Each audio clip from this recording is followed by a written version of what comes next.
मेरा घर गांव में पड़ता है, जहां पर मेरे घर के पास से ही एक नहर निकलती है। गर्मियों के दिनों में हम नहर में सुबह शाम को नहाने के लिए अक्सर जाया करते हैं। दोपहर में नहर में लड़के नहीं नहाते, तो हमारे पड़ोस की लड़कियां दोपहर में नहा लेती थी, क्योंकि लड़के उस टाइम वहां पर नहीं होते थे। इसी तरह एक दिन मैं घर पर बैठा बैठा बोर हो रहा था, तो मैंने नहर में नहाकर आने की सोची। दोपहर के समय में घर वाले सो रहे होते थे, तो मैं नहर पर नहाने आ गया। अभी नहाते हुए मुझे करीब 10 मिनट ही हुई होंगी कि हमारे पड़ोस की देसी लड़की वहां पर नहाने के लिए आ गई। उस लड़की का नाम मोनिका है, रंग से गोरी है और कमर पतली है।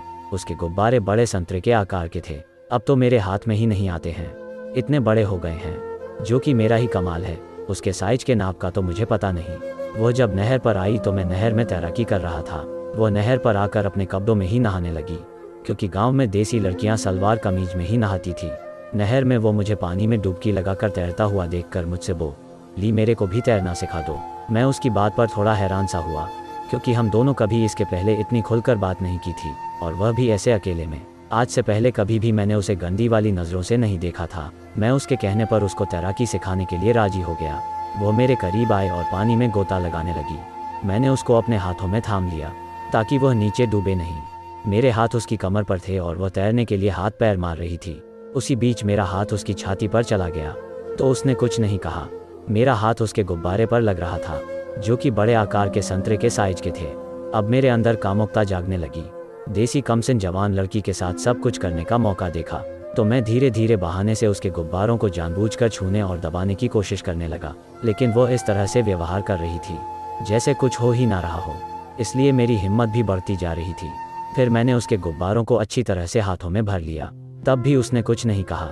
अब मेरा पप्पू मेरे अंडरवियर में पूरा तन चुका था, लेकिन वो पानी के अंदर था। पानी के अंदर भी मुझे अपने पप्पू की गर्मी महसूस हो रही थी। मैंने मोनिका को खड़ी होने के लिए कह दिया, तो वह मेरे सामने ही खड़ी हो गई। मैं उसको सिखाने के बहाने से उसकी पिछवाड़े को पप्पू से छूने लगा। मेरा पप्पू झटके दे रहा था। उसकी गीली कमर मेरे पप्पू का टच होना हर पल मेरे अंदर की आग को बढ़ाई जा रहा था। मैं धीरे धीरे करके उसकी कमर पर अपने पप्पू को अच्छी तरह से सताने लगा। कुछ भी नहीं बोल रही थी। कुछ देर तक ऐसे ही चलता रहा, तो वह कुछ कह रही थी और नहीं मैं कुछ कह रहा था। फिर वो मुझसे छूटकर पानी से बाहर जाने लगी। मेरे अंदर तो आग भर चुकी थी। मैंने उसे रोकने के लिए कहा, लेकिन वह मना करके चली गई। मेरे मन में डर भी था कि कहीं यह कुछ घर पर जाकर बता ना दे, तो मेरी फट रही थी। उसके बाद मैं घर पर आ गया और मोनिका के साथ हुई उस घटना को याद करके मैंने 2 बार अपने पप्पू को कसरत करा डाली। उस दिन तो मैं बस यही सोचता रहा कि किसी भी तरह बस उसकी चिड़िया देखने को मिल जाए। यही सोचते हुए उस रात मुझे नींद भी नहीं आई।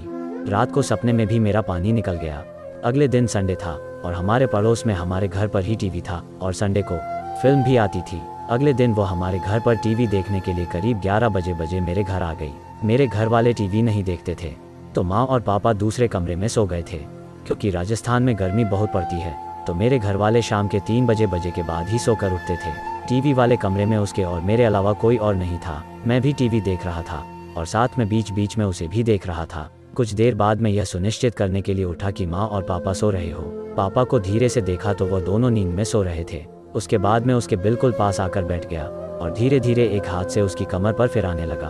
उसने कुछ नहीं कहा तो मेरी हिम्मत बढ़ी। मैं अपने हाथ को उसकी कमर से होते हुए उसके गुब्बारों पर ले गया। उसने एक बार मेरी तरफ देखा और फिर से आगे देखने लगी। उसको शायद अच्छा लग रहा था, वरना कोई भी लड़की इस तरह से एकदम से शरीर को छूने नहीं देती है। जब मुझे पूरा यकीन हो गया कि वह भी करवाने की तैयारी करके ही आई है, तो मैंने उसकी कमीज में हाथ डाल दिया, उसके गुब्बारों को दबा दिया। तब भी उसने कुछ नहीं कहा। अब मुझसे रुका ही नहीं गया। मैं उसकी सलवार के ऊपर से ही उसकी देसी चिड़िया को छू लिया। उसने एक बार के लिए मेरा हाथ हटाया। मैं थोड़ा सा हिचक गया कि कहीं मैं जल्दी तो नहीं कर रहा हूँ, लेकिन दोस्तों बहुत बुरा हाल हो रहा था। मगर कुछ देर के बाद वह नॉर्मल होती चली गई। उसकी चिड़िया पहली बार पप्पू ले रही थी और उसमें से जो खून बाहर निकला था उसके साथ में उसका पानी भी मिल गया था। इस वजह से खून और पानी का वो मिश्रण बन जाने से मेरा पप्पू अंदर जाने में अब कोई परेशानी नहीं आ रही थी। क्योंकि मैं भी काफ़ी उत्तेजित था, तो मेरे पप्पू से भी काफ़ी चिपचिपा पदार्थ निकल चुका था। दोनों तरफ से ही बराबर चिकनाई हो गई थी और पिलाई मक्खन के माफिक चल रही थी। अब मैं उसकी चिड़िया की पिलाई आराम से करने लगा। बीच बीच में मैं उसकी कमीज को ऊपर उठाकर उसके गुब्बारों को भी मसल रहा था। हम दोनों शांत हो गए, लेकिन मेरा मन अभी नहीं भरा था।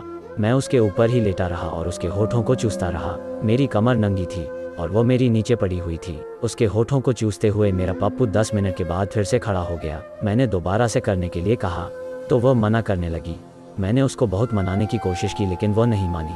फिर हम दोनों उठ गए लेकिन मेरा पप्पू अभी तना हुआ था, मगर वो कहने लगी कि उसको अभी भी चिड़िया में दर्द हो रहा है। फिर मैंने धीरे से उठकर उसके लिए एक दर्द की गोली ला कर दी। गोली खाकर वो अपने घर चली गई।